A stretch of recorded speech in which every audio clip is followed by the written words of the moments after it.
Okay, we got most everybody here. So thank you all very much. Welcome to a new semester, a new school year, and welcome to Public Administration 509 Applied Political Economy. Had a chance, obviously, as part of your registration to learn a little bit about what this class is, and through the emails that I've sent out over the last week, learn a little bit about what we're going to do here. But I will go over some more of that today and in the coming weeks throughout the course of the semester as we meet. Specifically is to help all of you understand the role of economics from a broad perspective. This is not a class about financial information and numbers. That's a part of it.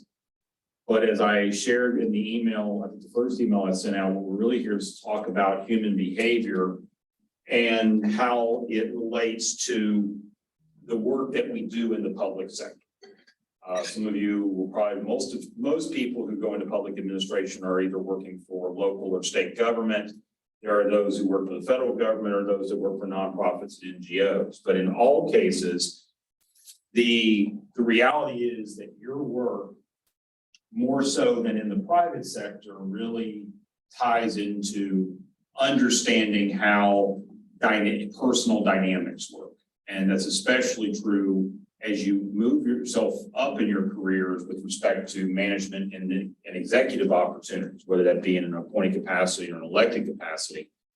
There is a need to understand how we do this work and engage with the public. So for those of you who've already taken public policy analysis, this kind of builds on that for those of you who are either taking it in tandem this semester, and I apologize, yes, I'm teaching both of them this semester, and you're stuck with me 2 nights a week. I know there's a few that are doing that, but the reality is that this builds into that because policy analysis talks about the development of policy and the design of policy as trying to create problems, answers to solve problems. Whereas when we get into political economy, what we're really talking to is how do we make policy work in the broader aspects of society? And the text covers this. The discussions that we're going to have in class each week cover this, and we will go through that. So what I would like to do to start off is, of course, I will quickly just say my name is Kenneth Hunter and I will be your instructor. I am an adjunct instructor. I'm not part of the full-time faculty here at North Carolina State, but I have been here for 5 years teaching this class along with policy analysis and a couple of other classes here. I've been teaching this class. I think this is my 3rd time teaching this class, so I hope I get it right this time.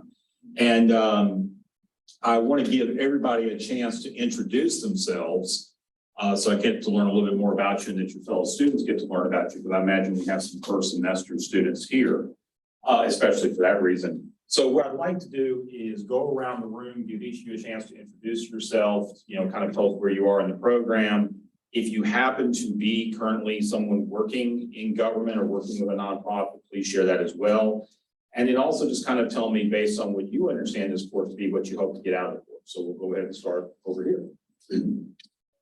Griffin. I work for State of North Carolina Division of Emergency Management, Emergency Services Branch, part of the hazmat group. I'm an in-service student, but I only take 2 classes a semester. That's all I want to, working full time. So this would be a year. I think I started fall last year. Yeah, I was a firefighter. I went to community college system as a professor teaching fire and emergency management classes, and now I'm at the state with the emergency management. So local government, state government is where my background's in.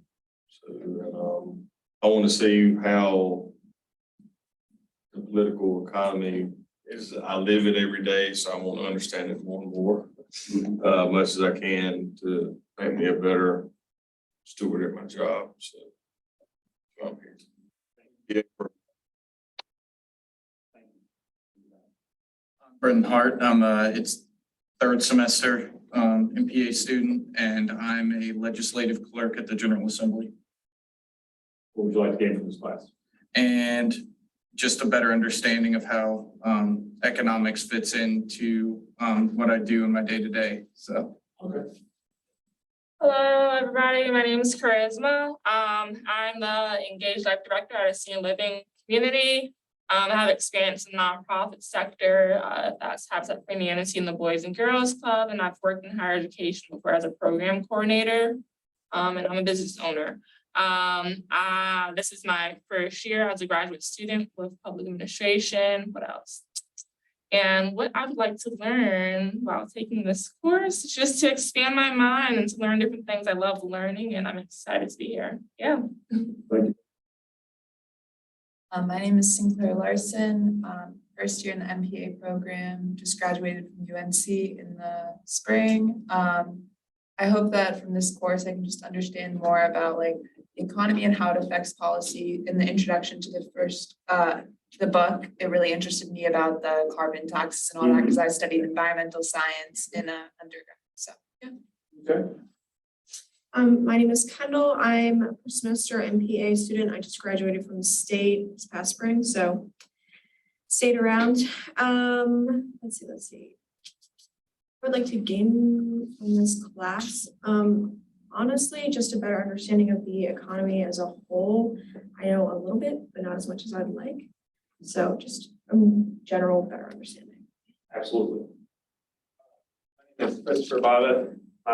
This is my third semester in the program. I currently work for the North Carolina Clean Energy Technology Center as a energy policy analyst. So is what I would say about this course. I'm definitely an economics nerd. I pay a lot of attention to,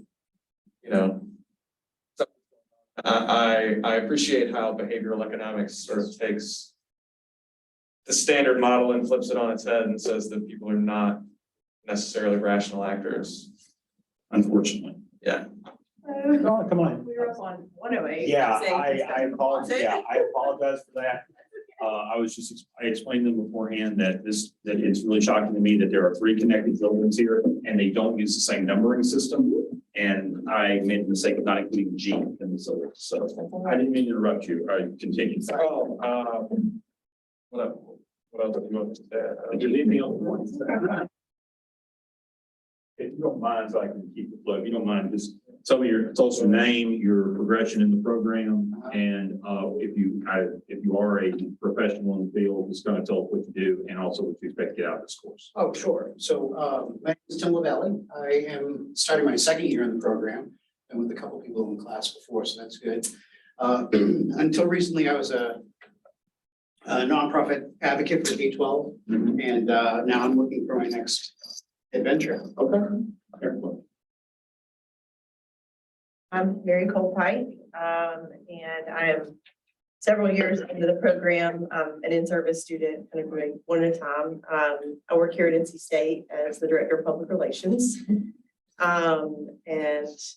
what I hope to get out of this course, I've done a couple of other policy courses that I think kind of key into this from what I can tell from the reading. So just kind of nice to build back on some of that. I've been in some other areas for a while, so it's nice to get back to more policy. Absolutely. So is it the academic program or the service program? Oh, I'm sorry. I'm in the MPA program. I'm talking about public relations. Oh, in public relations. It's for the whole university. Got it. So Yeah, you run that program. Central communications. So anything you get from the university, like Big U, all your COVID stuff, all your chancellor stuff, that's me. Got it. Thank you. And I already did you so. Yes. Hi everyone, my name is Daniela Archibald. This is my third-ish semester, MPA student. I work for a nonprofit dedicated to refugee resettlement. And I'm very interested in the decision-making part of this class and how that relates to the day-to-day lives of the people that we serve. Absolutely. Yeah, my name is Seth Brown. It's my first semester in the MPA program. Graduated from App State in geography, and First chapter really interested me, as it did when I was talking about the carbon tax versus the policy proposal. So I'm from this class, I'm kind of hoping to get a broader understanding of the way economics applies to the political process and how those things are intertwined. Good. No, you're good. You're good. I'm Abby. This is my first semester as an MPA student. I currently work at the North Carolina League of Municipalities doing American Rescue Plan coordination with municipalities throughout the state. And I am wanting to learn more about fiscal policies and how they affect local government. And we ran into each other in Harborough, correct?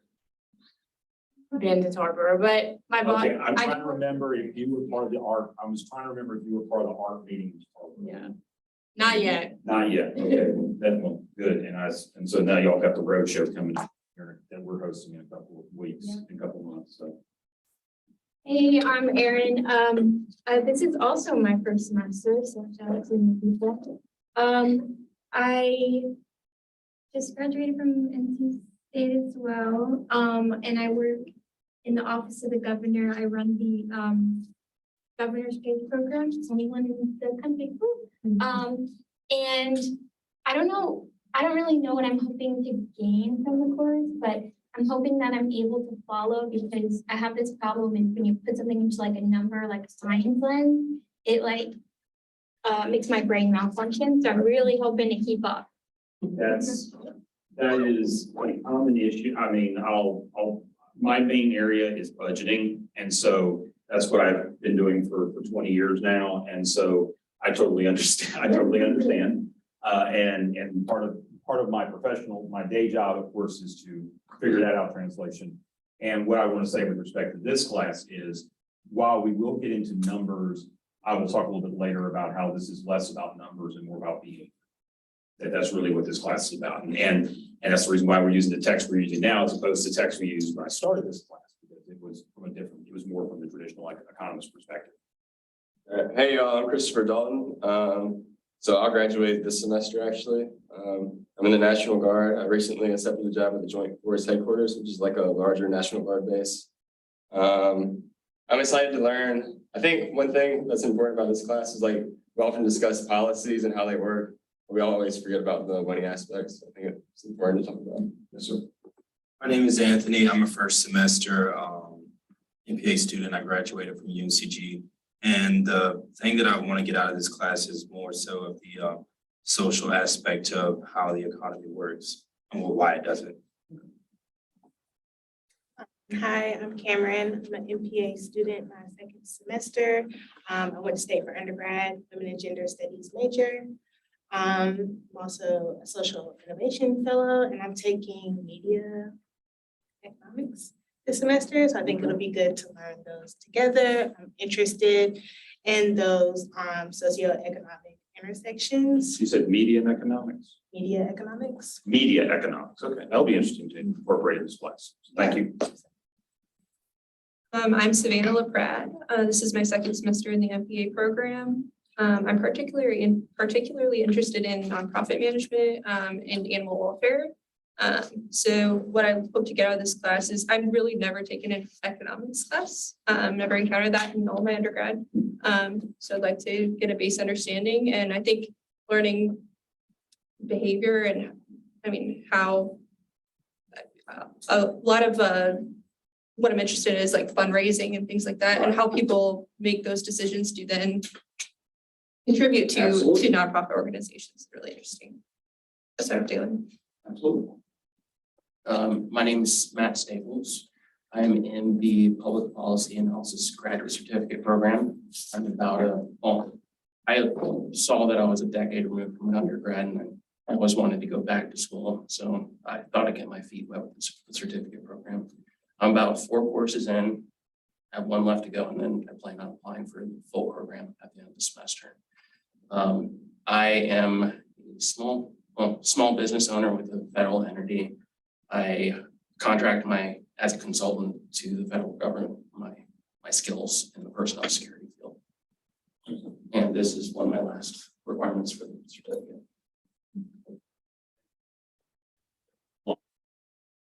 22, I'm a first semester MIS MPA dual degree student. I got my undergrad at UNC Charlotte in international studies. And I would say the one thing I want to get out of this course is a broader understanding of market failures, because when I took a public policy analysis course back in the spring, one of my projects was like taking like a market failure and just like analyzing it and stuff. So I want to like sort of broaden my understanding of like market failures and things like that. We will definitely cover that. And last but not least, here in the room, we got a couple online, but go ahead. Hi, I'm Whitney. It's my first semester as an MPA student. I graduated in December with a bachelor's in political science, so I don't have a lot of work experience yet. And I'm happy to hear that this is more of behavior than math, because it's not really my strong suit. Right. But I'm excited to dive deeper into economics and how it influences policy. Excellent. And we have two individuals who are joining us online. So Bella, do you want to start?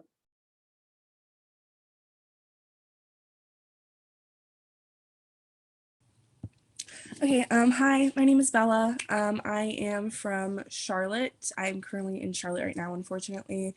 But I graduated from App State this past May with a degree in political science. And I think what I'm excited about this class is I've never really taken an economics class before, so I think this would broaden my horizon on that aspect.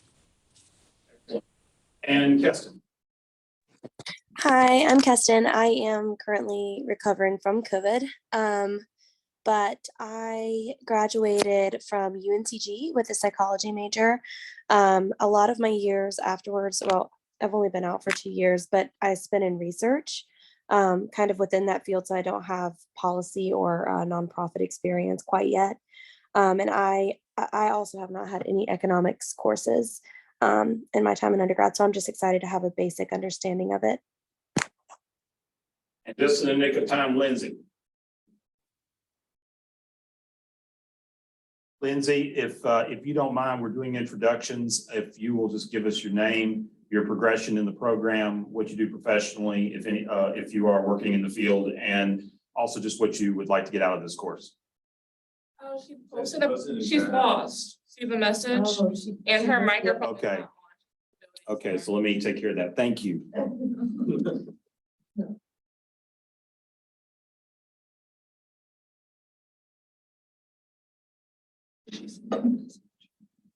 May I offer one suggestion? Yes, The room number is G108. that's where I made the mistake. There is a, yeah, but there is a 108 upstairs, and it's a janitor's closet.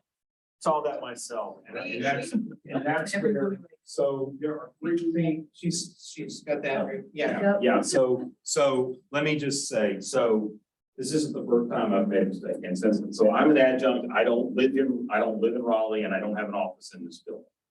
As you know, there are three different buildings that for some reason, the minds that are of this state over time decided, let's take three buildings and make them one, which is fine, except for the fact that they don't have the same numbering system. Right. So if you go over to Winston, they start with 0. And then over here it's G1. And so as I'm putting, and I had never used this room before. So I saw 108, G108, and I'm like, I said, what? We've been in rooms smaller, we've had classes in rooms smaller than this, but not in a custodial closet. So as I walked into the building and saw that 108 was custodial closet, I go, oh, great. So Sorry, I don't mean to be a pest, we've just met, but I think she needs to be told to go downstairs to the basement. thank you very much. Oh, there she is.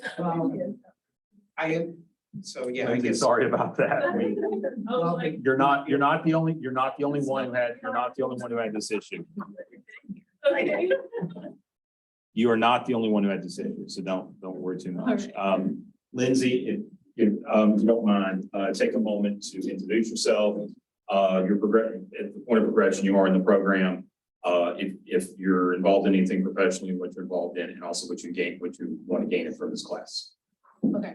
My name is Lindsay Phillipson. I think I'm about 3 semesters in. I did one half part-time semester, and I recently took some time off because I had a baby. So I'm back at it, exciting. And I was in the nonprofit industry for about 7 years, doing mostly communications work.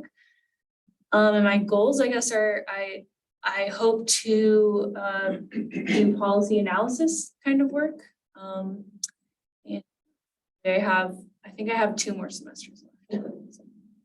Excellent, and welcome back. Thank you. So I'll conclude by introducing myself a little more. My name is Kenneth Hunter. Like I said, I'm starting on my 6th year as an adjunct here in North Carolina State. I've been an adjunct for 7 years before I spent a year at East Carolina University. I earned my Master's of Public Administration from the University of Georgia, hence the hat. I am originally from Tennessee, so my undergrad is from Tennessee Technological University, which is basically a smaller version of NC State. It's an engineering and business school, but a lot smaller than NC State is. We also have farms like y'all do, just not right off campus like y'all do. I actually started out as an engineering student. My dad was an engineering student there and was also a member of the faculty there for over 30 years. After my freshman year, even though I had taken calculus, decided that I wanted to do something different. So I double majored in history and political science. Graduated from there. While I was undergrad at Tennessee Tech, I started my career in government, and I have been in the public sector now for 25 years.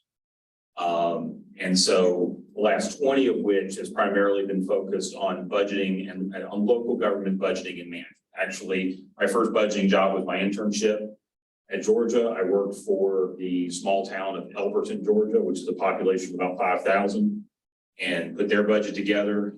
And after graduate school, went up to Northern Virginia for 3 years, worked for for the cities of Manassas Park and Manassas. And then 16 years ago, moved down to Rocky Mount. Been an analyst before, and I moved down to Rocky Mount to be their budget manager.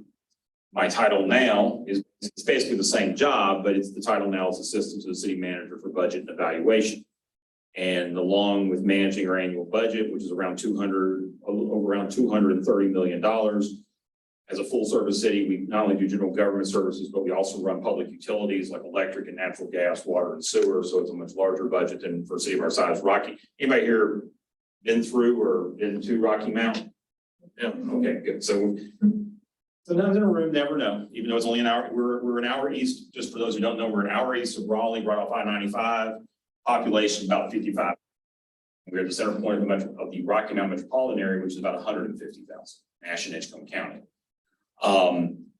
And so my role with the city is really basically whatever needs to be done along with budget, which also includes managing programs like ARP. I'm the ARP manager for the city. I have also managed FEMA projects. I do a lot of work right now we're going through management transition that hopefully will end by the end of this calendar year. Hopefully we will have a permanent city manager. Currently our current city manager is a wonderful man who was there as an assistant manager when I started. He's 73 years old. He's been with the city for almost 50 years and done a lot of great work. And I hope that he has the opportunity that he doesn't have to come back after Christmas. But we're trying to get to that point. But I have also in my time in Rocky Mount developed kind of a professional side hustle in economics. Rocky Mount is significantly economically different in its profile to that of the Raleigh area. Raleigh, of course, if you look at it statewide, is one of the 2 largest two strongest economic areas of the state, us in the state of Mecklenburg, also known as Charlotte. They're now starting to call this the state of Wake, but we're not there yet compared to the Charlotte area. And happy to see so many several Charlotte people here. Normally don't see as many Charlotte people here or Greensboro people. Rocky Mount is significantly different. And just to give you some background, Eastern North Carolina, and for our purposes, everything east of I-95 is dramatically different in terms of its profile compared to the rest of North Carolina. It's the original settlement of North Carolina, where basically colonists came over, established their plantations and everything else once they arrived here. And for a very long time in North Carolina history, it was the economic engine of North Carolina, particularly in the days when North Carolina was heavily dependent upon agriculture. Going all the way probably to the last quarter of the 20th century, North Carolina's economy was primarily dependent upon two factors: agriculture and light duty manufacturing, primarily in the textile industry.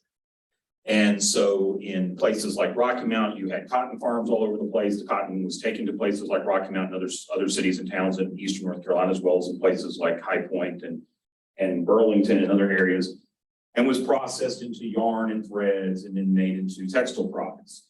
In the mid 1900s, the political leaders of North Carolina, and we'll talk a little bit more about this from a structural standpoint because it ties into some of the concepts that we're going to learn.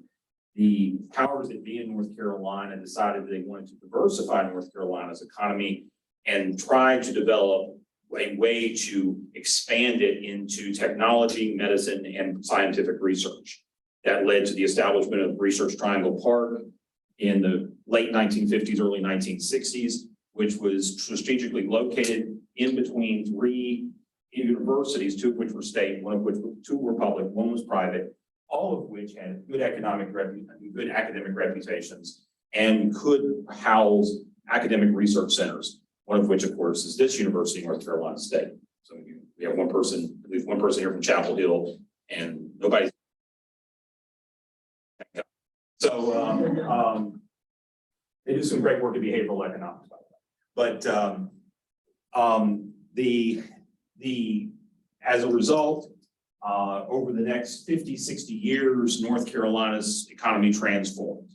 Prior to probably the 1970s, if you looked at the economic productivity and the value of economic productivity from a regional perspective within North Carolina, places like Rocky Mount and Greenville and other places had more economic output as a matter of value than places like Raleigh. Because at that time, while Raleigh had a university, Raleigh was basically serving as the state capital town. That was its primary purpose. Move forward 50, 60 years, Raleigh, Durham, and the surrounding area is one of the highest growing and most economically strong areas of the entire United States. And that's tied directly to the fact that over the last 50 and 60 years, the investments that have been made public and private in research and in the development of our economy towards technology, scientific research, medical research, and other areas have made this such a very prosperous area of North Carolina as well as the entire country.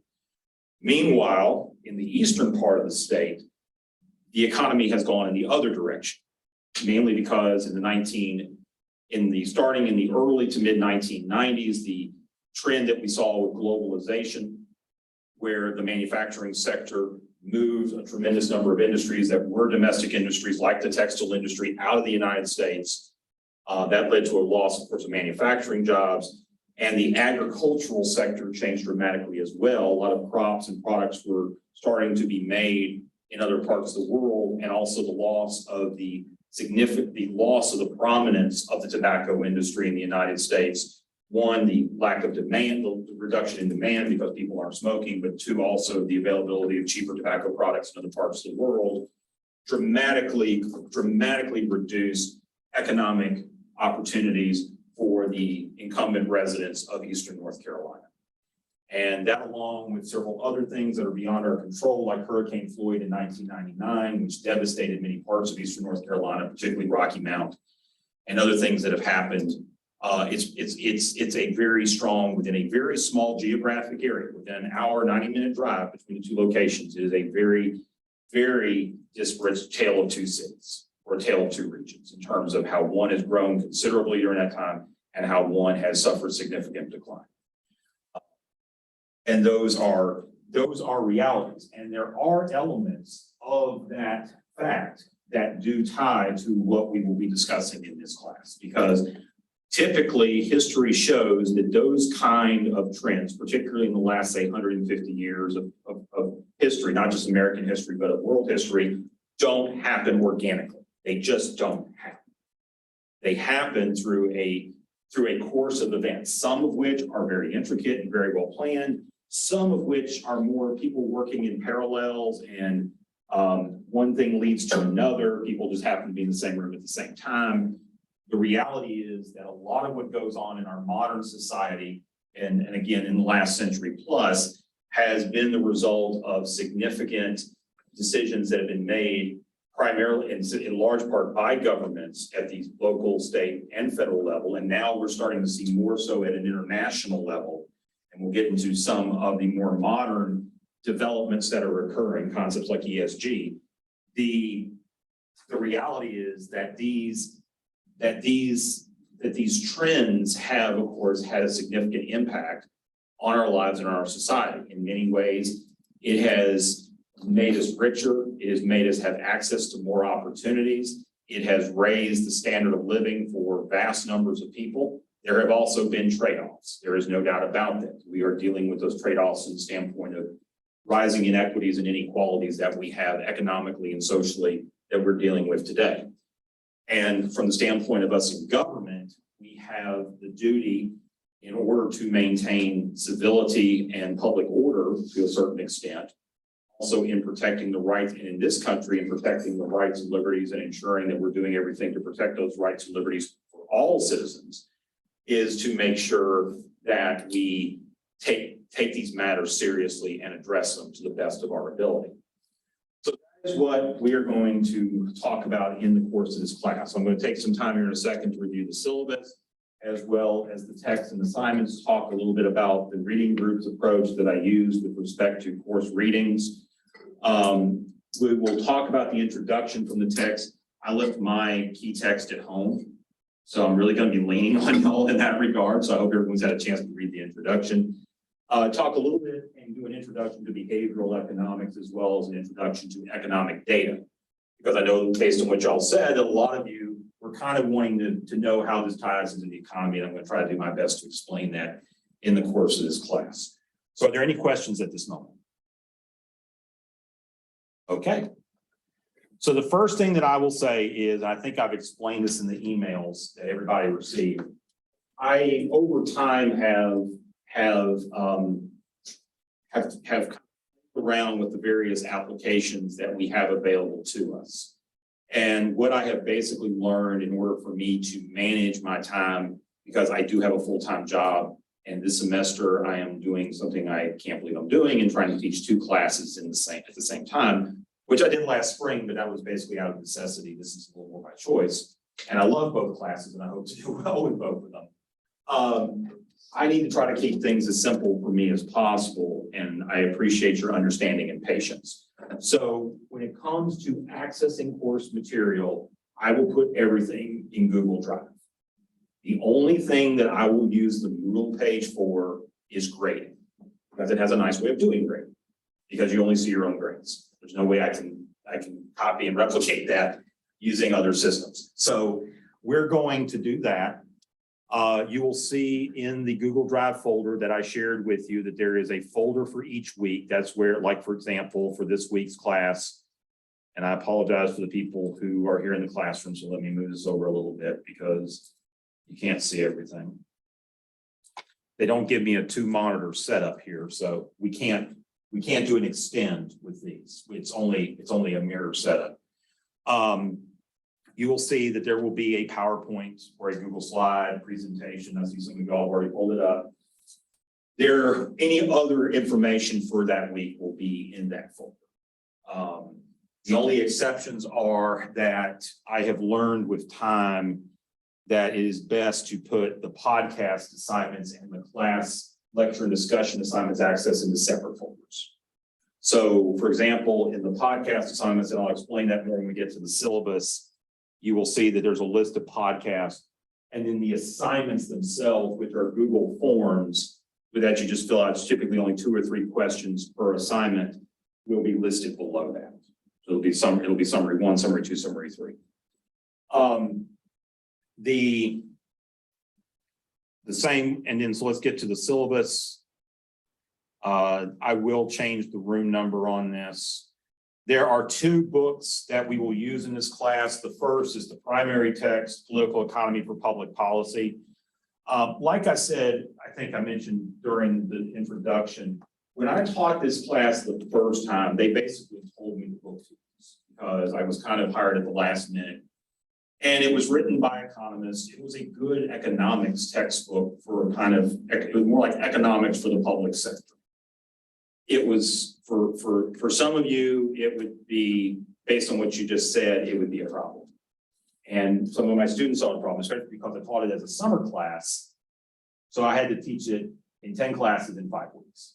So that was not a great experience for me.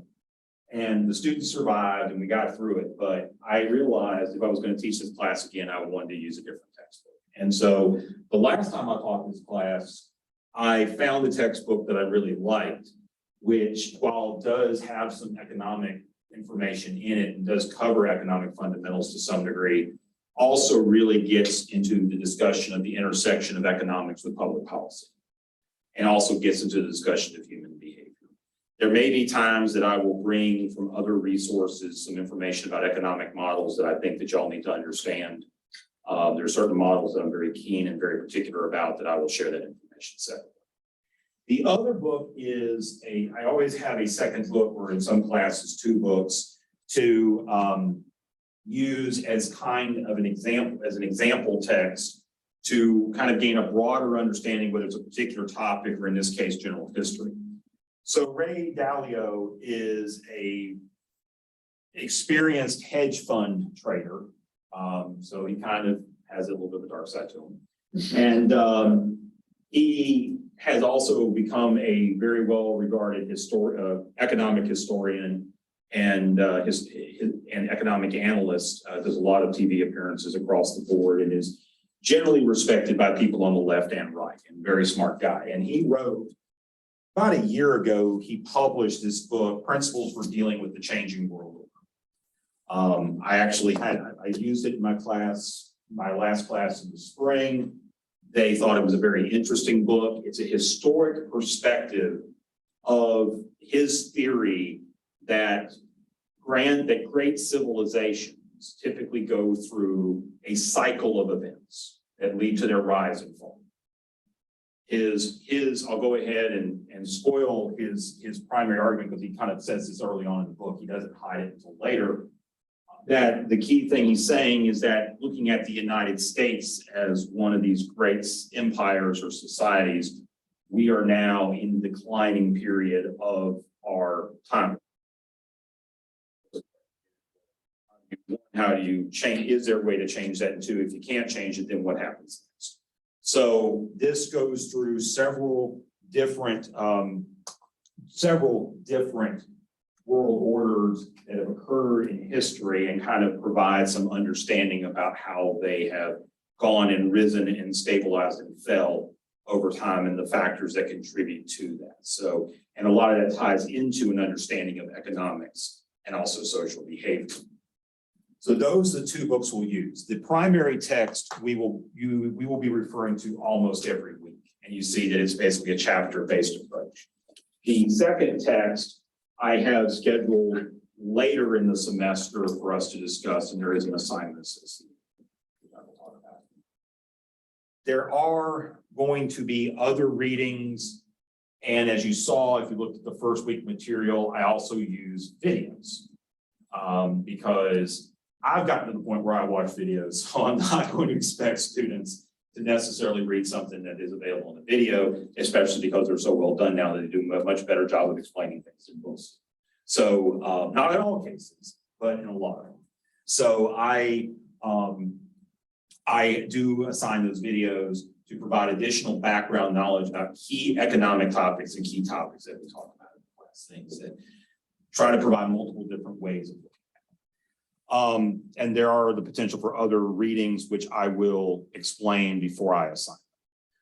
This class, it's not in Winston Hall Room 5. That's me being just copying and pasting from the wrong section. It's Caldwell Homeroom B108, so I will change that. We also make this class available on Zoom at all times. So every week there will be a Zoom session. Obviously, this is a holdover from COVID. My general belief is that there's two reasons. Number one, I realize that we have a lot of professionals here that simply put, trying to make this class available and trying to say you gotta be in class every week is just not something that's easily doable. It wasn't easily doable 20 years ago, and it's something great that we're able to change now. And then the second thing is my own schedule is very difficult. I'm teaching 2 classes a week. I have my job. I have a 14-year-old daughter who just started high school. And so there's a lot of things going on that I need to be able to have some flexibility with. So there will be times, as you see in the schedule, where the class will only meet on Zoom. So there will be some times you don't have to come here. I am required to at least have this class in person half the time. That's a requirement that I have. And I do think there is strong benefit to having everybody, as many people as possible in the classroom physically to interact with one another and work with one another. I think it helps. I also recognize that there are some types of topics we can facilitate those effectively in an online setting. So my policies with respect to late assignments, as long as you tell me in advance and we can work something out in a reasonable time frame, we can work that out. I just ask you let me know in advance. Because that helps me understand. And again, the easiest ways to communicate with me is by email, through my school email address. If you need to, you can text. That's the other way to contact me, and my number's on the cover page. So let's talk about grading and the grading components. 15% of this class is participation. I do ask a lot of questions. I do expect that if I assign reading for a class, that the reading is done before the start of class. I will talk a little bit about how that can be facilitated within small groups in the process of this semester. But I do expect the reading to be done and for you to have done it. Now, I'm not expecting that you have a scholarly understanding of the reading. That's why I'm here. But the reality is that the fact is that when I ask that, I do tend to be somewhat Socratic in my approach. I do ask a lot of questions. I do my best to stick to the book so you don't feel like you've wasted your time reading it. But I also want to do my best so that you understand the subject, so that if we happen to get off track, having a discussion about particular topics, things come up. There is the potential that current events, particularly because we have an election coming up, because there are things going on here locally, nationally, and internationally that do need discussion. We can deviate from it a little bit, have those discussions, get back to it, but you still have a basic understanding. With respect to reading groups, what I offer is the option, if you choose to take it. Now, you can choose to read all the material yourself. That's perfectly up to you. What I do offer is that if you, as a group of 2 or 3, want to work amongst yourselves and kind of parcel off the reading, so that, like, say, if there were 3 items, each of you would take 1, and then the kind of 3 of you work together to kind of share what you've learned of each, and so that all of you have an understanding. That is open to you as well. All I ask is that if you decide to do that, that you let me know in the next week. So talk amongst yourselves when the opportunity presents itself, and decide what you want to do in that regard. The next thing is the book policy summary. So we talked about this book right here. So what you will need to do in advance of the class we have scheduled, which I believe is in October, late October, early November, we will discuss this book, is along with reading the book, you will have to complete a memo, and I will provide an assignment here in a couple of weeks of how that memo needs to be structured. One thing you will notice when it comes to written work is that I want you to write in memo format. Again, being a practitioner, I want to give you, particularly the non-traditional the traditional students, an opportunity to write in a framework that's consistent to how you will be expected to write in the professional. Now, our counterparts in Carolina like to try, when they talk memos, everything's just 1 page.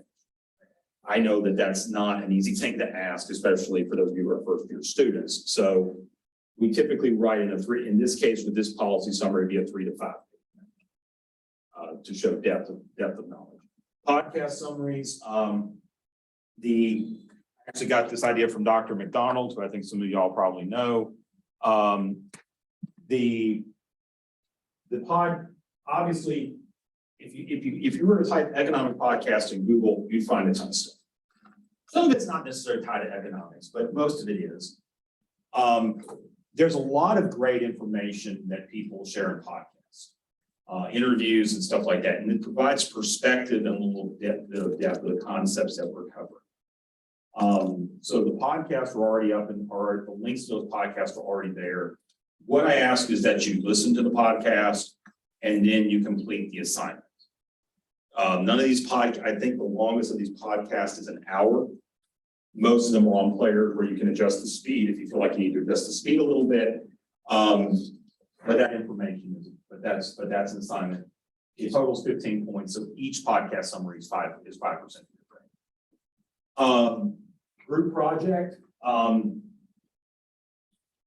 Discussion, of course, reading and lecture, missed that. So the other assignment that I use Google Forms for is that at 3 different times during the semester, and it's scheduled in the syllabus, there is a group discussion and lecture assignment. And again, it's very similar to the podcast summary, 2 to 3 questions.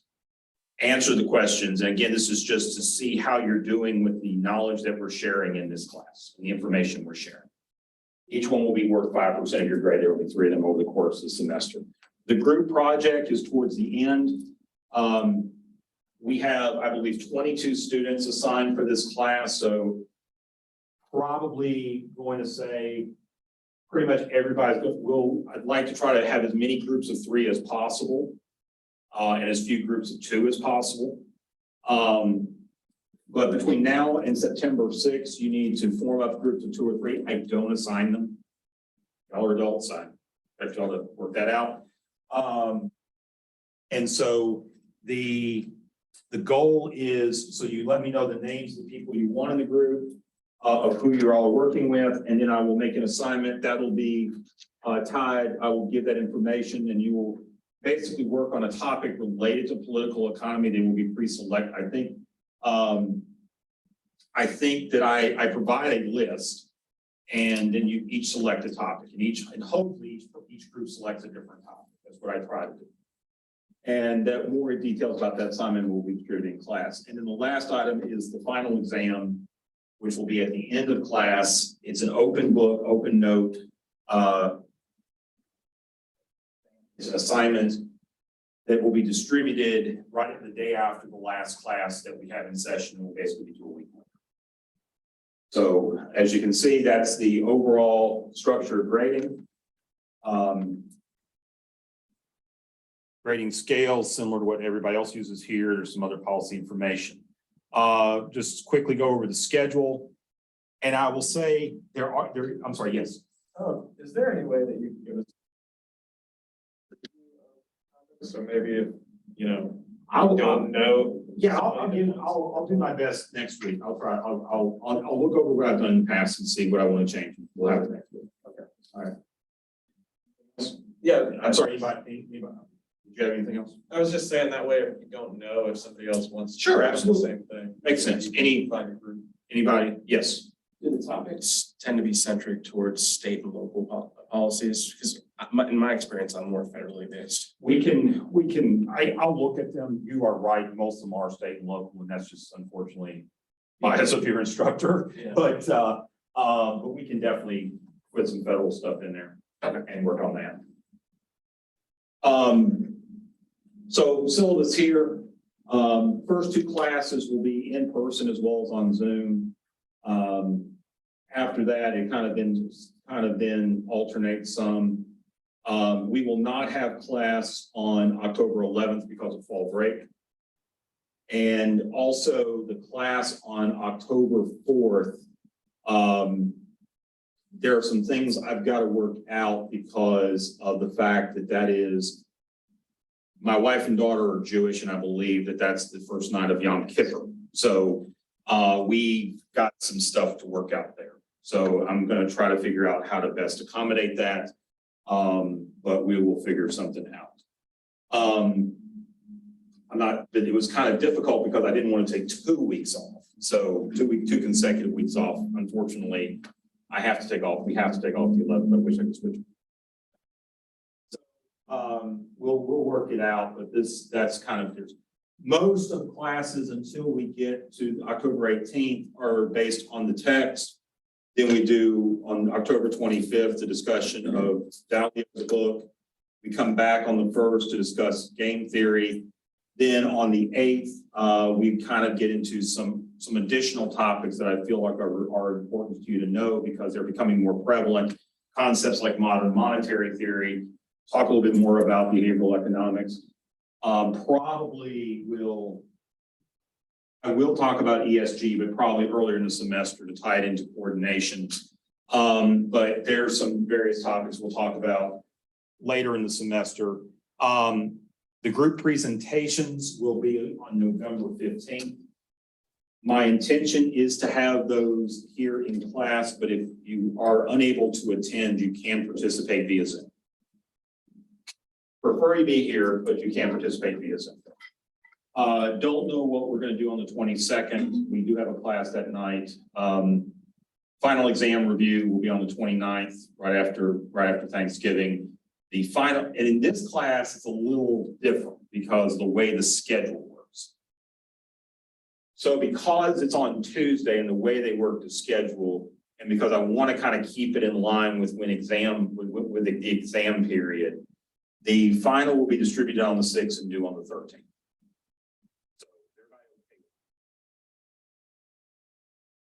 We can circle back to this later in the semester if people look at what the other assignments are and say, Mr. Hunter, there's some issues here. We may look at it again. But for right now, it'll be distributed on the 26th and due on the 13th. So that's what y'all have to look forward to. Also, as I mentioned before, because I do come in each Tuesday, because of the travel aspects, I start class at 6:15, not 6 o'clock. So just kind of keep that in mind as well. And that is true. I don't, unless I specify separately, like there are some, I think there was one time where I said we would start at 7, and that's just because of availability. So,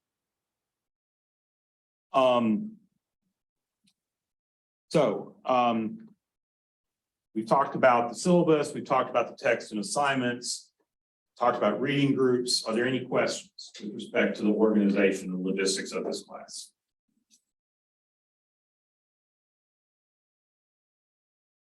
Yes. Are we supposed to already see the forms to submit stuff? Or No. you had just mentioned, okay. Haven't posted them yet. That's going to happen this week. Typically, I will make sure that the forms are available a week before the deadline.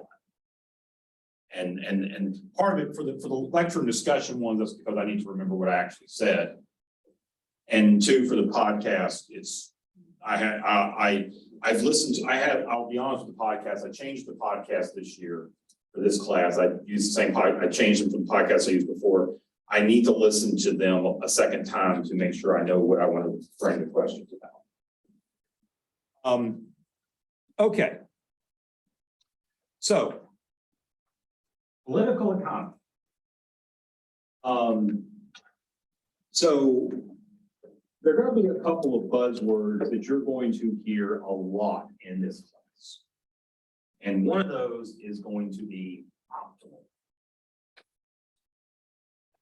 There's a lot of jokes that are made in today's world about suboptimal, but there is a big focus on optimal, because when we look at economics in the traditional sense, a lot of the study of economics is about trying to figure out the best way to do something, and how to achieve the greatest benefit for the least amount of cost. That's generally what it is about. And a lot of economists spend time on, obviously, that's the goal of most business in society. Even the goal is to try to, with the least amount of resources, try to create the most benefit. And so when we talk about in political economy from a policy perspective, what we are looking at is how to, and the text talks about it, is how do we achieve optimal policy, recognizing that there are going to be constraints placed on this by the political process. Maybe you here have watched episode 2 of Star Wars episode 2. So there's this scene in the movie where Anakin and Padme are having this discussion out in the wheat fields or somewhere like that. Yeah, exactly. And Anakin says, you know, they're talking about politics and the Republic, and Anakin, of course, being Anakin,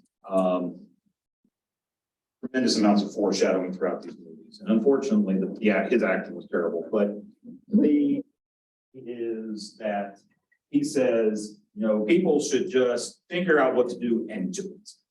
And that's paraphrasing, but the idea being that in many elements of society, particularly in business, in corporate, and whether it's a small business or a corporation, when you make a decision, you have the ability, so far as your resources can take you, to make a decision and to implement. In government, particularly in American government, because of the structure that we have as a government, that is not realistic. What we have instead is a political process that does impact decision-making that can dramatically constrain the ability to achieve optimal policy in a lot of ways. I'll give you an example from my wife's uncle, who was a public health director here in North Carolina. My wife's from North Carolina. My wife's from Asheville. I'm not. But her uncle was a public health director for several counties and worked at the state level in his career. And he went to conferences and he talked about this idea that was shared to them by, I believe it was the Danish or the Dutch. I'm sorry, the Dutch, not the Danish, it was the Dutch, where they wanted to do a better job of distributing health information to their citizens. And so they enlisted their postal service in doing this. So what happened was their postal employees, as they went around the country distributing mail, also basically became health communicators and counselors. And they showed in their research that by providing this information directly to people one-on-one in a broad space, there had been a noticeable impact on health metrics in various parts of the country, particularly those areas of the country that were further disconnected from urban areas. It sounds like a good idea, and of course, we know that here in the United States, that would be virtually impossible to do. Why? Anybody want to guess? How big it is? Say again? How big it is? The size of the country would be one. So there are certain limitations, absolutely. But let me reframe. What would be the political limitations? Yes. One, you have to pass a law to say to do that. You'd have to pass services federal. Right. You would have to pass a law because public health is kind of a mixed federal system. There's a local element to it that has local authority. There's a state element. There's a federal element. And as we've learned over the last 2 years, we still don't necessarily know how that all works together. So that's a significant aspect of it. So you would have to pass a law. And what would be the chances of that law being passed? It's always an answer. There's always an answer. So you want to offer a thought? You were kind of. Yes, so talking today or? Yes, we're talking in the modern, everything we want to look at is in the present. We're not living in the past. We want to live in the present. Yeah, I mean, partisanship is kind of the foundation of our political system at the moment, so. So there's partisanship, but what I would also argue is that there's a significant share of people, and typically they align to one way politically, but there are a significant number of people that would say that the Postal Service has no right constitutionally to be able to do something like that. So you could pass a law a law could theoretically get a majority in the House, get a majority in the Senate, get, filibuster would not be a problem, get 60 votes, go to the president, get signed, and somebody would file a lawsuit saying this is not constitutional. Because they would argue that the Postal Service is not granted the right by the Constitution to be able to do this. There are people that would see that to be an infringement upon privacy and a whole host of reasons. So there are a lot of people, so taking apart the implementation aspect of could you do it effectively given how large this country is compared to a small country like the Netherlands, then you have other factors you have to consider as well. I mean, we see that, we saw that with respect to, think about how we kind of saw that back in 2020 when the federal government is trying to figure out how do we communicate to the public that we need them to basically stay in their homes for 2 weeks.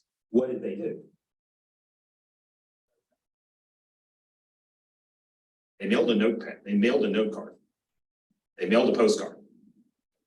They basically sent out a postcard to everybody and said, please stay in your house for, it was obviously better marketed than that, but it was 14 days to slow the spread, I think, or something like that. But they basically mailed out a postcard, which they were legally allowed to do as a matter of communication. But it was the first time in an extremely long time that the federal government actually did mail something out to every resident who had a mailing address.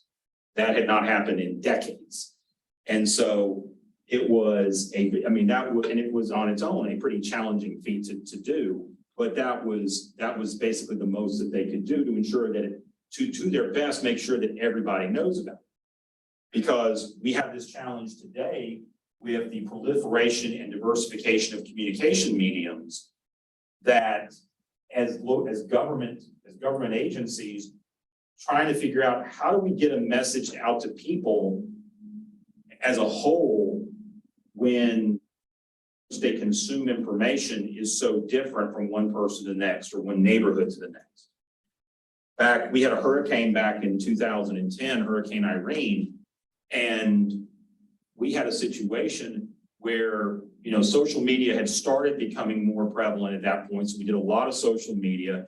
We worked a lot with the media in Raleigh because we really don't have television in Rocky Mount. We did a little bit with news media, but we also had residents who didn't have electricity and didn't have phones. So we had to go to their homes and take flyers to them. And apparently they didn't want to see us. So they were like, well, are you bringing anything? And we're like, no, we really aren't. And they're like, well, they did not treat the people, our employees who had to go over there very happy. So that was not a pleasant experience, but we had to, because we wanted to tell them, because we operate the power system, we wanted to tell them your power is going to be on in a couple of days because we're having to bring crews in from all over the state to fix the problem. So that was a challenge. So we have all of these challenges that we face, and there's a political process that is involved. And I gave an example, but kind of ask yourself and share, how does our current political process, let's look at the present, how does our current, in your mind and based on what the introduction says, how does the current political process influence policy? Your thoughts, what are your feelings on this? Yes. It has to go through several channels of people and then get their perspective on it, depending on if it's a grant, in the executive branch, less people, but if it's something that would have to be passed by law, you're gonna have to get the support of several different people from different parties in legislative branch. Okay. And then I guess keep away from the judicial branch. Try your best not to make it judicially questionable. Yes. If you're talking about passing a law through Congress, it's going to have the approval of President Joe Manchin and Vice President Kirsten Sinema. So not as much anymore. They did manage to get past them last time, but yeah, I see your point. Yes. I would say you also have to think about the influence of lobbying on politicians themselves. So let's take it let's not look at it from a Washington perspective for just a second, or a Raleigh perspective. Let's look at it from a community perspective. So depending on the nature of a city or town or county, and I'm only saying because those challenges exist at all levels of government. We are obviously aware that right now, it seems there's a tremendous amount of paralysis that exists when it comes to federal policy that has to go through political process. That's why, it seems like we're always in election mode, we're always in campaign mode, nothing ever seems to really change. And it does affect certain elements of policy. Sometimes things do happen, but it takes a lot of time. And our national system of government, the way it was designed 250 years ago, was intentionally designed for that purpose. It was designed to be slow because, generally speaking, the people who were creating it, they had just fought a war to keep the government from telling them what to do in not so many terms, and didn't necessarily want to create a government that told them what to do later. At the same time, as government has evolved in this country, you have the roles of state and local governments in setting policy. And of course, this policy is designed to have much more effect and influence and impact on the lives of the citizens that live in these various locations. And so you have, and most of what I do is at the municipal level.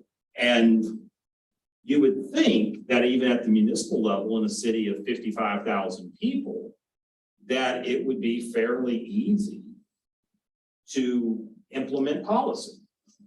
You have an idea, it's pretty easy to move it along. You'd think that. Especially because here in North Carolina, we use the council manager model almost exclusively with local jurisdictions, which means you have professional staff that basically does all the policy and legislative development and then just hand it off to the elected body to say yay or nay.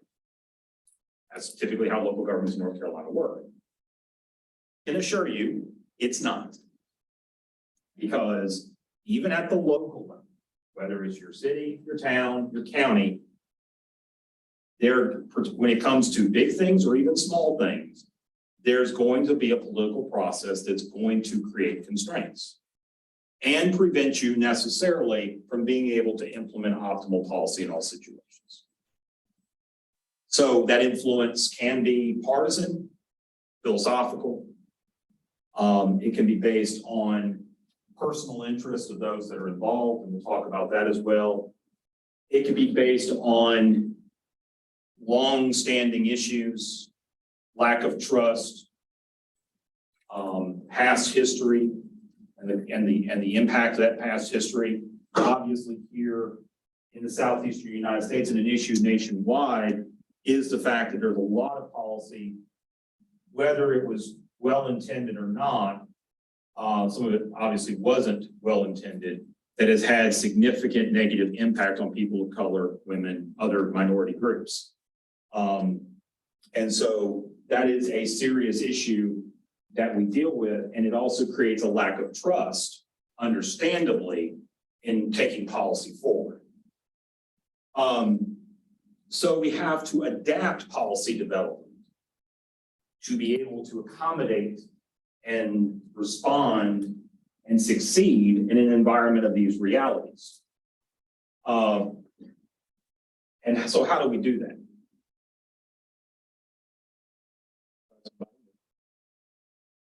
Yes.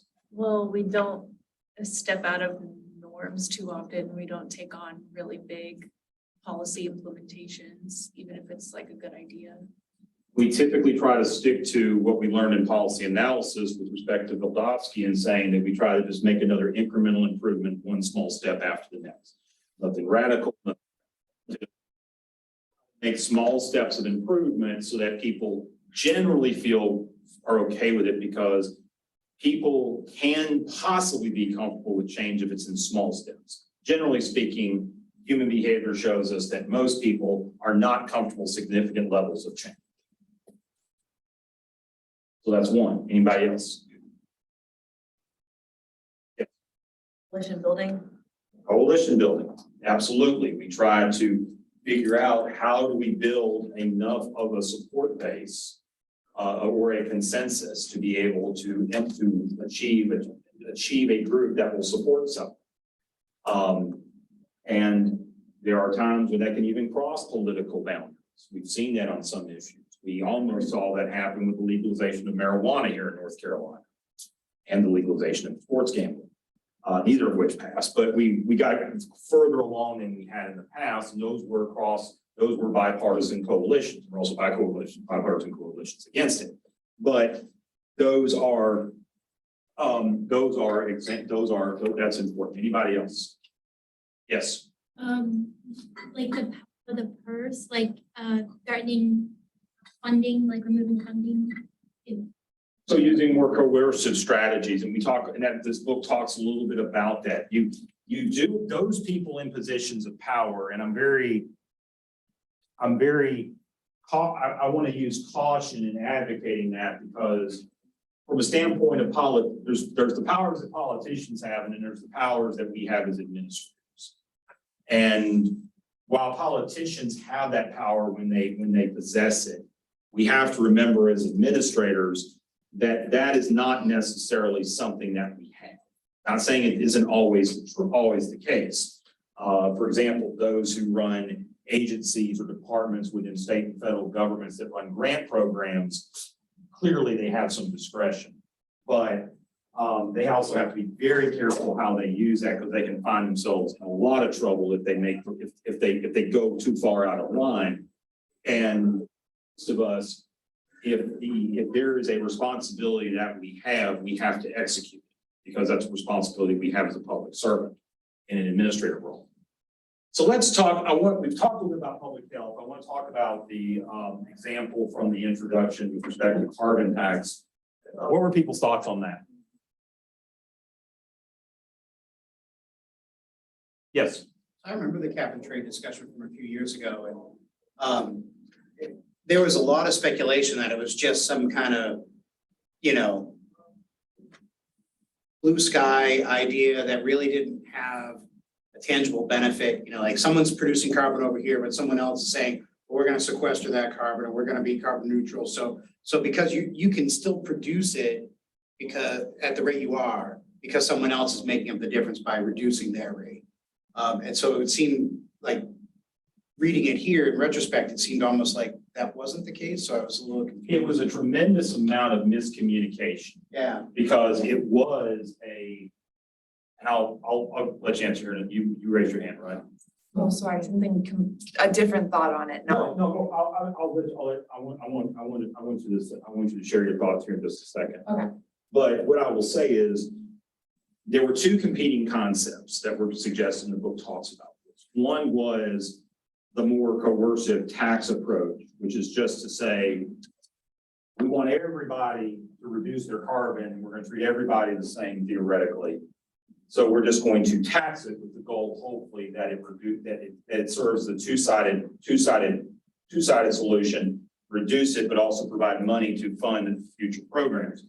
The other option, which was thrown out by the more market-based people, was to say, well, if you're saying that your problem is that you know how much carbon how much carbon you currently have, which I don't believe we do.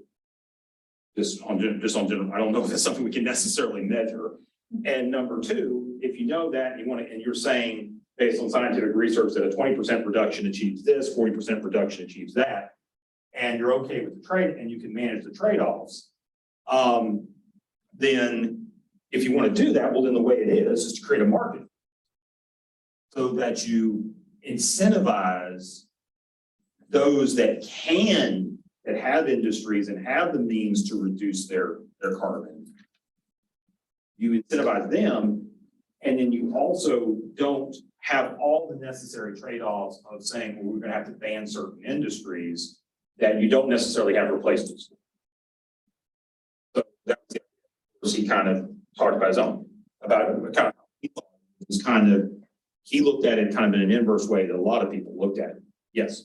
Well, I was just going to say, in a lot of my environmental science courses in undergrad, like I took classes and like a lot of us were in support of a carbon tax. And I myself was someone who was like, oh yeah, carbon tax is like the right way to go. And like looking at other countries, like in the EU, a lot of them have implemented them. Something that the introduction kind of pointed out was like about the politics of it. And I realized like we don't have the same politics as all the countries in the EU that have it successfully implemented. So probably wouldn't have the same success as like all these studies that we're reading about that have. It would not, I mean, the key, yes. Go ahead. No, go ahead. I was just gonna ask about, what about people who couldn't afford to, you know, people hiking the tax for it? What about people who couldn't afford it? And that's a serious trade-off to the concept. And I think he talked about that a little bit in the introduction. So let me answer that first. First of all, and this is something that I always do a very important job from. Very important to bring up is you're absolutely right when it comes to comparing European, especially European style federal government to American federal government, because they're totally different. And the European government, first of all, is more national based. They do have states and localities, but those are basically field offices. They don't have the independence of authority, and they don't have really the existence that they have here in the United States.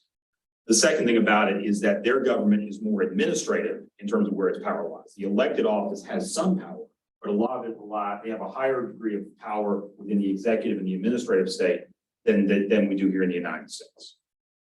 To answer your question, that's been one of the biggest arguments with respect to this, is that we are basically creating something to achieve this noble global macro level goal.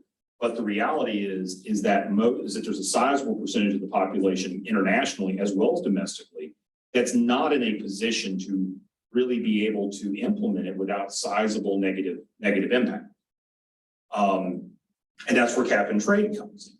Because the argument with cap and trade is that you can structure it in a way, and you can potentially use some programs like IMF loans and stuff like that to say, you can play with it some to be able to say, we want to try to do the best we can with those who are in a position to be able to do it, but not necessarily penalize people who are not in that position.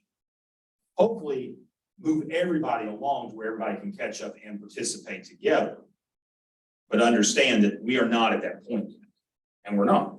It's like this whole thing of electric vehicles. We know there are a lot of people out there who want electric vehicles, and the price of electric vehicles have gone down a little bit, but it is still a premium compared to the purchase price of an electric vehicle is still a premium compared to the price of an internal combustion engine. There's not a huge used market available for them. You can't buy them. You're pretty much buying them new, and there's going to be a significant increase in price, regardless of what the most recent tax credit provides. In case of Ford, they just raised the price to cover that for themselves, take that for themselves. So there are, you know, what he's trying to convey is that while scientifically, economically, while from a rational perspective, it is possible to come up with these ideas and say that these are solutions to be able to address the issue of climate change. For someone who believes in that science, who believes in, who has read it and discussed it and says, this is the way to do that, there are going to be trade-offs and there's going to be political pressure. And the thing we have to understand that when we look at carbon reduction as the main tool to prevent negative climate change, we have to realize that that is going to have significant consequences, intentional and unintentional, with respect to the overall economy and the overall way of life. There's just no way for it not to. And so those are things that we have to look at. And of course, because of that, a lot of people in the political sphere can take that uncertainty and use it to make that uncertainty to create opposition. As the old phrase goes, people are afraid of what they don't know. And so that's also something that also makes itself very prevalent. So understanding economic data. Oh wait, sorry about that. Introduction to behavioral economics. So I'm not going to spend a lot of time on this, but I do want to have a brief discussion about it because I do think it's important to our discussion throughout the course of this semester. First of all, the folks at Duke University have done one of the few things they've done right, is they do have, and I joke with my wife, is having a lot of treatment there. They have a wonderful hospital. So,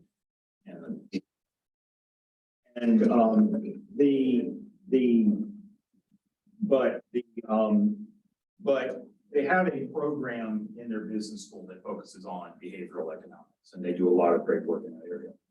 But the key thing to understand in behavioral economics is that when we look at economics in the pure scientific form that other folks here on this campus and at universities and in investment offices across the country do, they look at it from these perceptions and these ideas that everybody makes rational decisions, that everything happens in this perfect environment where people act with reason and rationality, take into consideration the costs and the benefits, and that that's how they make decisions.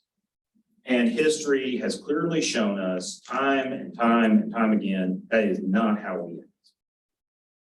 And so what behavioral economics tries to do is that it ties in and combines elements of economics and psychology to truly understand how and why people behave the way they do in the real world.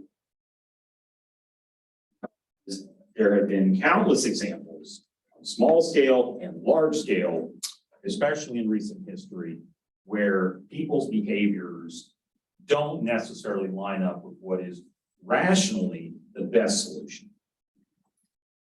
So what that does is that in traditional economics, we feel that most people have well-defined preferences and make well-informed, self-interested decisions based on these preferences. So people think about what they want, they make a rational decision because it's in their best interest, and they have a true understanding of their best interest. Whereas in behavioral economics, we just try to explain it. Regardless of your political affiliation, regardless of your own personal philosophies or views, you would agree that there are a lot of cases where you sit there and you go, even especially in those times when you're like, maybe the other side has it right, and you're still asking, why did people make this decision?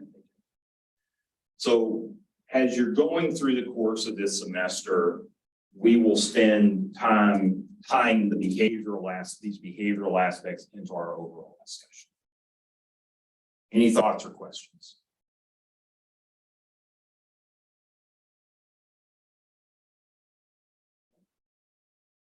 So what I want to finish out with tonight is looking at economic data. And I'm going to share with you some various resources, and I will probably add to these in the course of the semester. But the first thing I want to talk about is that a lot of what we have access to at our level without spending too much time having to do actual data collecting and analysis are what are known as indicators. The federal government, the state government, and a variety of other institutions and agencies spend a lot of time and money on gathering these indicators. We have the ability to look at them in the current phrase and the present to be able to understand theoretically where we are. We have the ability to look at it with respect to trends over time to see how we improve or decline as a situation moves on. And then we also have the ability to segment data so that we can compare from a global look at things from a global perspective, national, state, and local. And those indicators, the ones we think of the most, of course, is gross domestic product or GDP, the unemployment rate, consumer price index, i.e. inflation. Those are probably the three most common that people are aware, and there are other indicators out there as well. There are other indicators that are out there. Then you have raw statistics, which are actual measures. So for example, when we look at unemployment rate, the indicator is the unemployment rate. The statistic is the number of people based on survey data that are actually employed and how that compares and how taking that, subtracting it from the total size of the labor force, the total assumed size of the labor force gives you an idea of how many people are unemployed. You divide that into the labor force, that gives you your unemployment rate.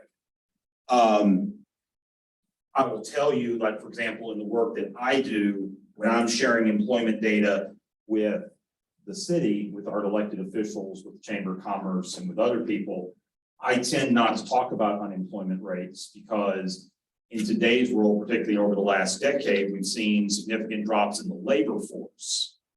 So you can actually have a very good unemployment rate, but if your labor force is declining along with your work with those that are employed, you're not going anywhere economically at a local level. So I focus, when I look at it, I look at the statistic of actual people that are actually working.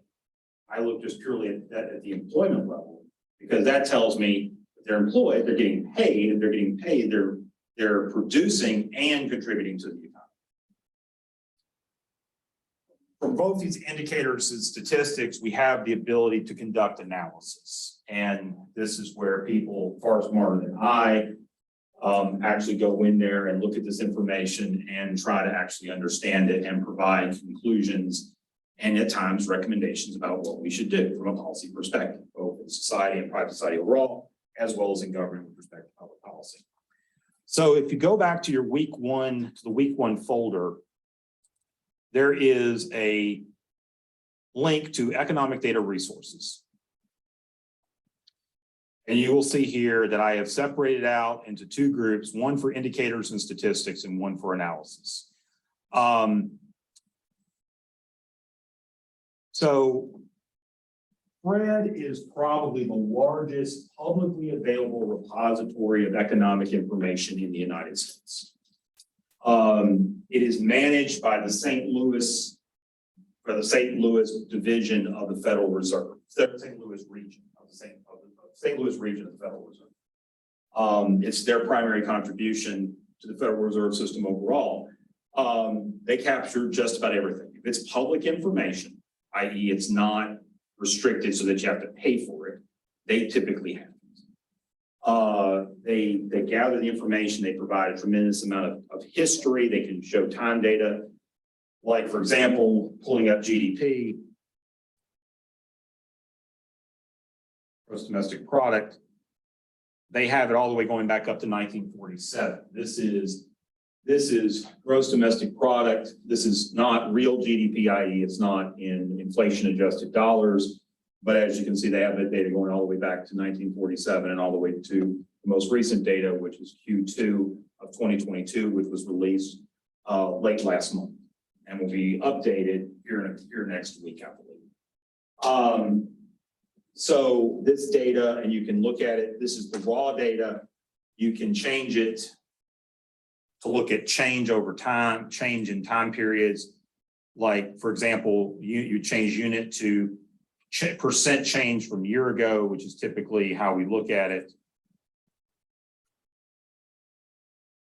And because this is not an inflation adjusted data, if we did not adjust for inflation compared to a year ago, GDP has actually gone up 9.3%, all of which can be explained by inflation. So don't take that as to say the economy is going great.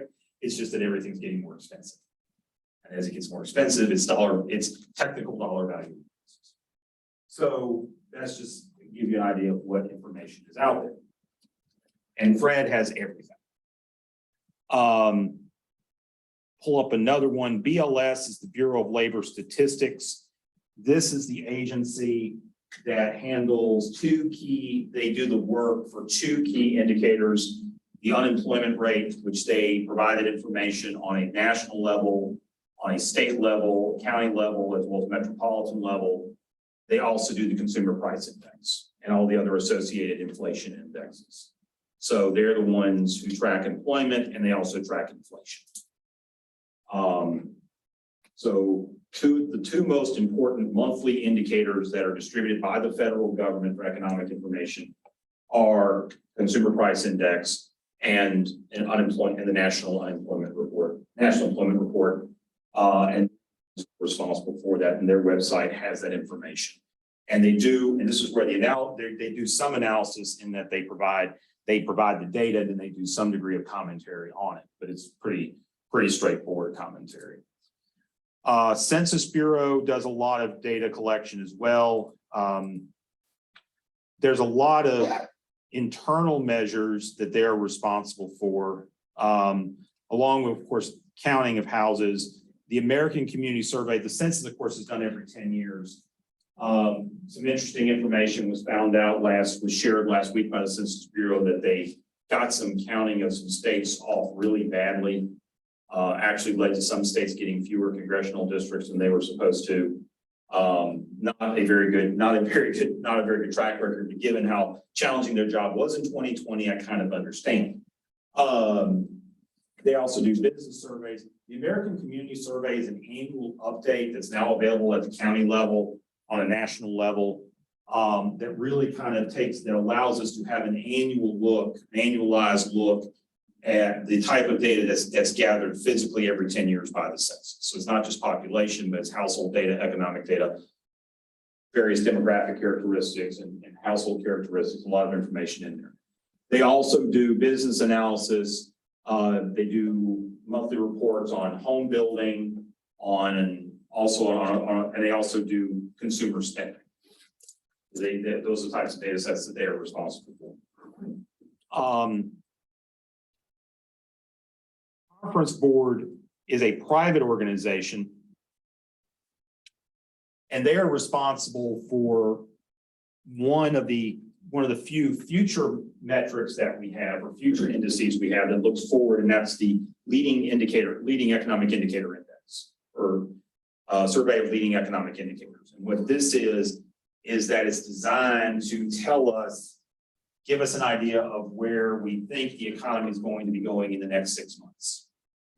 And so for banks, for businesses, for a lot of different groups, this is a key indicator that they use to kind of say, what do I need to do as a business owner to prepare for this next 6 month period of time from the standpoint of your business plan?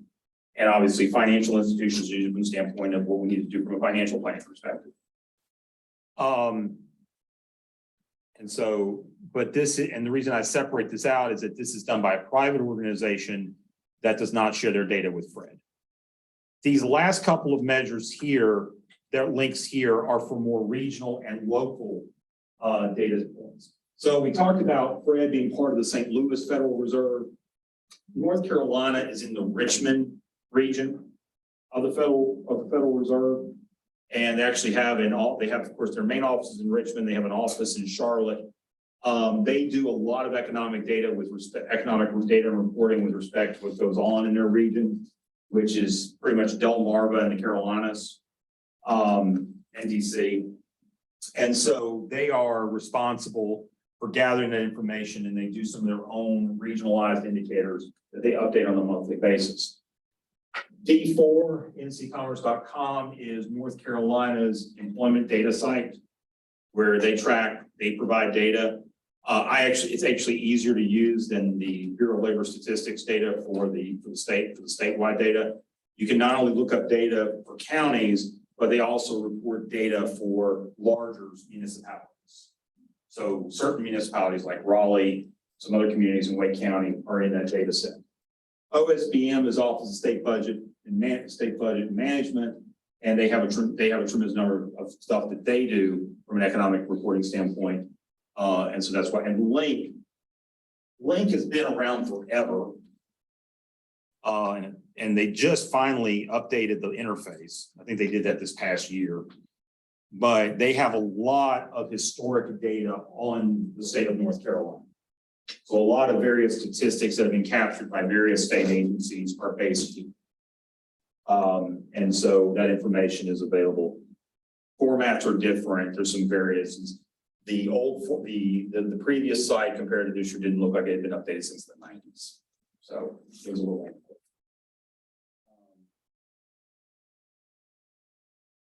So getting into analysis, a lot of analysis is, of course, done by the banking industry.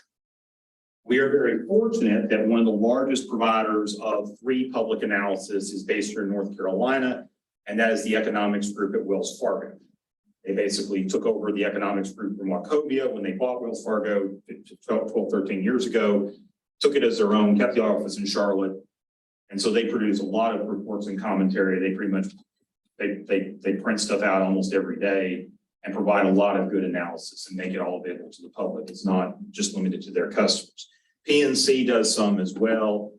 Other banks like Bank of America and others don't. They only provide information really to their customers. Federal Reserve has data that they provide. Federal Reserve, almost every month, it happens about 10 times a year, publishes a economic commentary based on survey data called it's called the Beige Book, because it used to be a beige book. And they publish this information, and what this is it's narrative commentary on what they're receiving back from their survey reports of various business trends and activity going on throughout the country. So they look at it nationally, and then they look at it within each of their regions.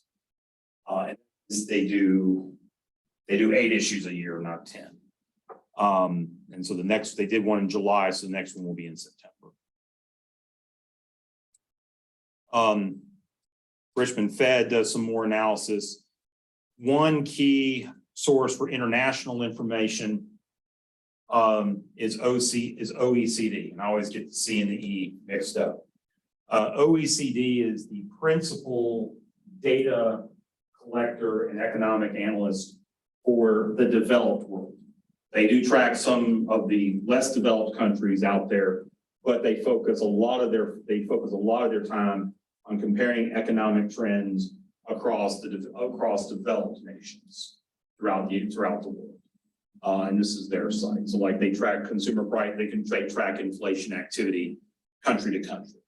So we can see how our inflation is trending to others. If you probably haven't noticed right now, like for example, the dollar is very strong right now, which means this summer, just about every American who could went to Europe for vacation.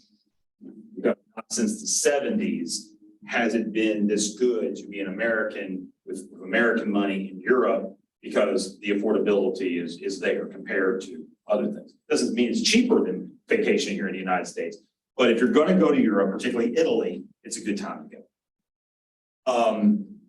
So that is, so there's a lot of good information here. And then at the bottom, just for budgetary purposes, the legislature, the North Carolina General Assembly has what they call a fiscal research division.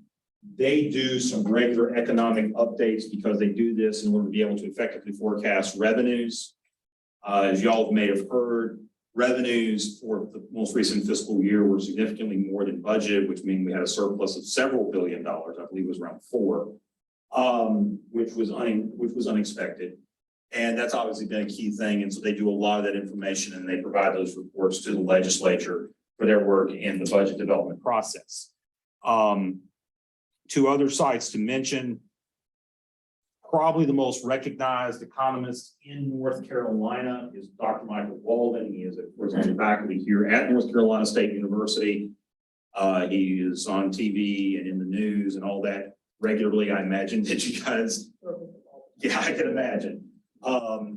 And so he's a very nice guy, has done a lot of great work. One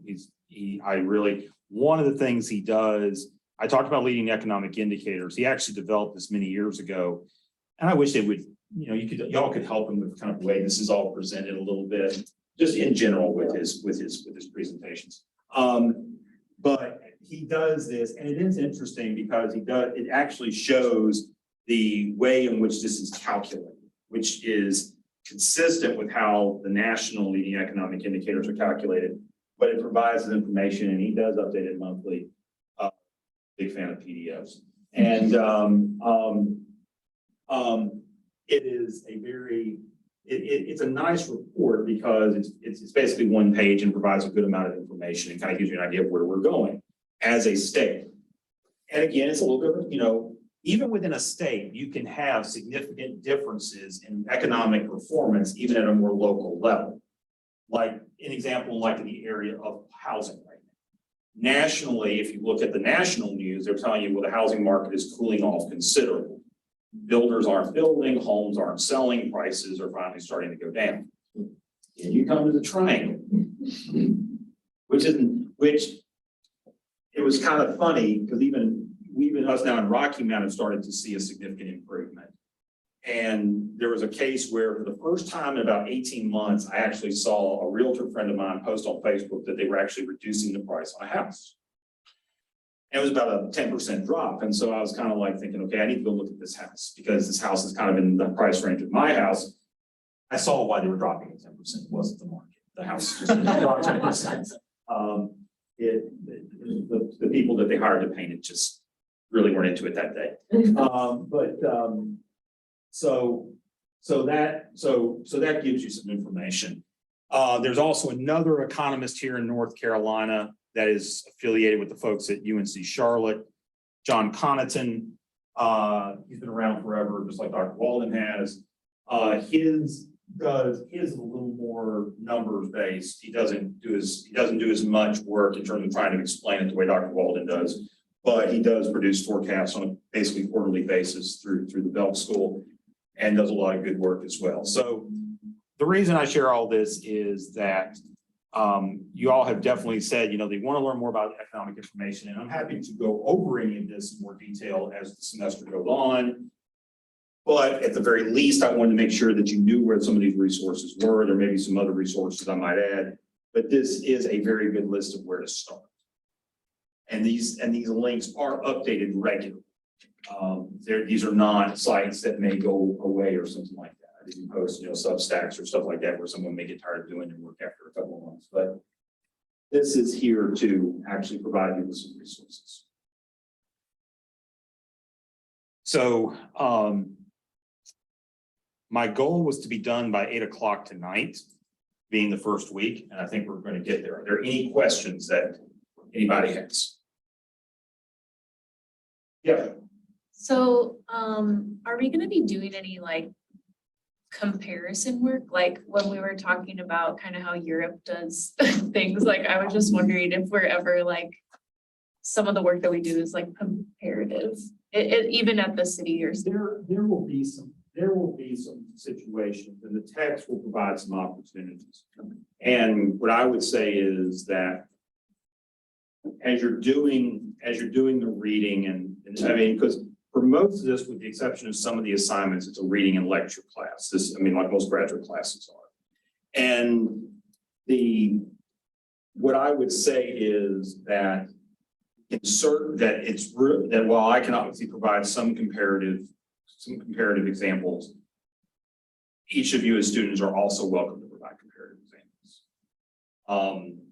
That can definitely help, especially if you wanted to look at it from an international perspective, because my tendencies are more domestic. And so that just tends to be how I approach things, but I'm certainly open to looking at things from an international perspective. So we can definitely go in that direction. Any other questions, comments, thoughts? Okay. So assignments for next week are pretty straightforward. There are some if you want to set up a reading group, just need to email me by 6 o'clock next Tuesday. The text reading is chapter 1. I kind of ease into it to get everybody up to speed. And then there are some videos I think I've already added for week 2 that kind of cover some of the other topics that we'll discuss in class. Yes. If the primary text is available on the library website, sometimes there's digital. I'll leave that up.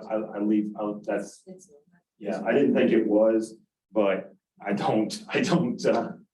I don't get into that discussion. I'll just tell you, they asked me to teach this class this summer, so I was not able to put a bookstore request in, so that's why everything's in. What's great about that means I know the audio book is available on Audible. So that is obviously a resource. I do that with books. That's certainly a resource. I think both of them are available digitally. There's an option there. Yes. I was just gonna say, I found a PDF online. Oh, you did? Garrett. Remember, these slides are being recorded. That's something else I will tell you. That's something else I will tell you. With respect to these classes, I should have said this at the beginning, and I apologize.